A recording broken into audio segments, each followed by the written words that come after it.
No storm, no iceberg, no collision, no explosion. A passenger ship rolled over and sank while tied to the dock in downtown Chicago. It was just sitting there. People screamed. Passengers tumbled across tilted decks. Windows disappeared underwater. Workers on shore ran toward the river. Rescuers were only a few feet away, and still hundreds died.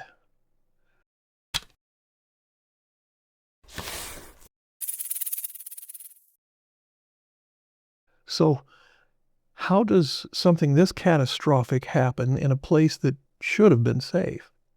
At the dock, on a calm summer morning. The answer may have less to do with ships and more to do with people. Most people have owned something that gave them a warning before it failed. A strange noise, a wobble, a leak, a vibration. Usually, there's no catastrophe. You drive the car. The brakes squeak, and the car stops just fine. The next day, same thing. The next week, then the next month. And after enough successful stops, the squeaking slowly stops, meaning danger. Because warning signs lose their emotional power when nothing bad happens for long enough. And honestly, most of the time that logic works. That's the trap. The Eastland was not some cursed ghost ship drifting toward an inevitable doom. It was a working passenger vessel. People boarded it every day. Crews operated it. Companies made money with it. Inspectors approved it. Passengers trusted it. And on July 24th, 1915, thousands of employees from Western Electric and their families gathered in Chicago for a company outing to Michigan City, Indiana. It was supposed to be a pleasant summer excursion. Children moved through the crowd while co-workers searched for friends near the dock.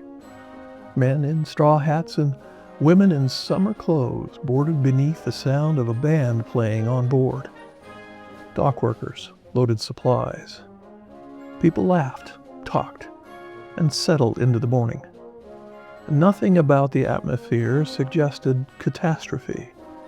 It felt ordinary, which might have been part of the problem. For more context, it probably helps to know that long before the disaster, Eastland already had a bit of a reputation. The ship was known for being a tad temperamental. Passengers and crew had noticed listing before. Furniture had reportedly slid across decks during previous voyages. The ship sometimes leaned in ways that made people uneasy. Nothing catastrophic, not yet. Just enough for people to notice. But it always sorted itself out.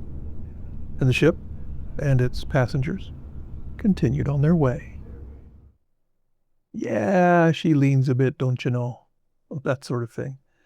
Because the strange thing about instability is this. If it doesn't immediately become a disaster, eventually it just becomes part of the machine.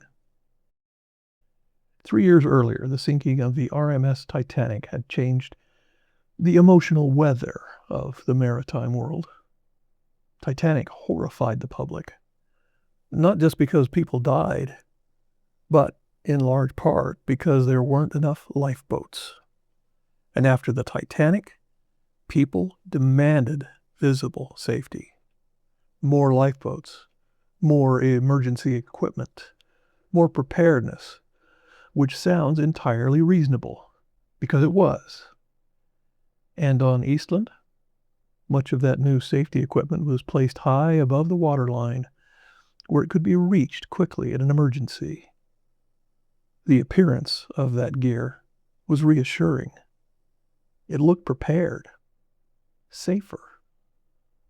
But Eastland may have already been leaning closer to the edge than people fully understood.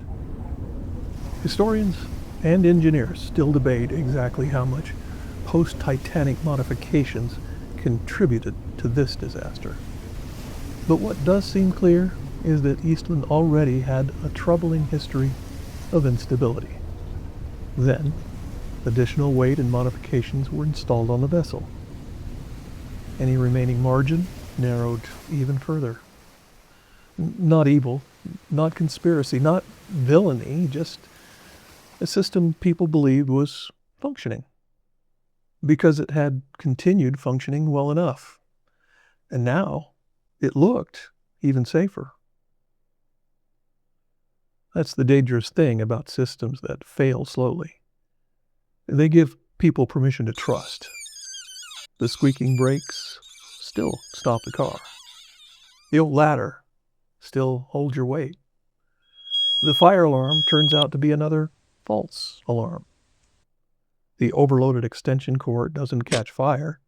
Today, the ship completes another successful voyage. And every successful repetition quietly reinforces the same thought.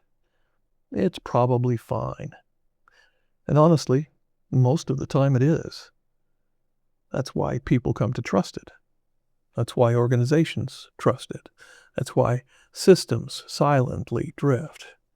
Because normality is persuasive. Especially when nobody around you seems concerned. Oh, nobody's reacting? I guess it's normal. By mid-morning, Eastland was heavily loaded with passengers. People crowded the decks. The band continued playing. Workers on the shore watched the activity casually. Then, the ship began listing. Not dramatically. First, Eastland had leaned before. Crew and passengers likely interpreted the movement through previous experience. A strange tilt, a familiar sway, maybe a few nervous laughs. But then the lean continued. Some dock workers reportedly shouted warnings from the shore. "Look out, she's tipping." But what did that sound like to the people on board? A real warning? Or just another comment about the ship that leaned a bit, don't you know? Because context matters. Warnings sound different when surrounded by music, conversation, routine, visible calm, and everyone behaving normally. Then the lean increased. Furniture slid. Passengers shifted. People instinctively moved to compensate, which only made the balance worse. And suddenly, normal was gone.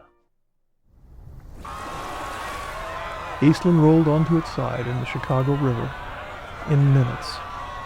Some passengers were thrown across the decks. Others were trapped below almost immediately. Cabins flooded. Windows vanished underwater. And the horrifying part was how close the ship actually was. This was not the open Atlantic. This was a ship beside the dock. Rescuers nearby. Warehouse workers rushed to the scene. Ladders were thrown across the hall. People smashed windows trying to pull passengers free. And still, more than 800 people died. Many trapped inside the ship in shallow water. A catastrophe taking place within arm's reach of safety. Afterward, investigators searched for causes. Engineers examined ballast systems, loading patterns, design compromises, and stability problems. People argued over modifications, lifeboat additions, operating procedures, and responsibility. And all of those things matter. But underneath the engineering, there may be something critically human hiding in the story. Because Eastland was not abandoned, it was operated, approved, boarded, trusted, again and again, until that boarding. And maybe that's part of what makes disasters like this so unsettling. The warning signs don't often arrive all at once. Sometimes they arrive slowly until they simply start feeling normal. The unsettling thing about catastrophe is that it rarely arrives looking catastrophic at first. And maybe that's the hidden danger in stories like the Eastland. Not that people ignored obvious catastrophe, but that the warning signs had slowly become part of ordinary life. So, here's an ounce. Sometimes the most dangerous systems are not the ones that appear broken, but the ones that appear to keep working. And that's it. An ounce submitted for your consideration.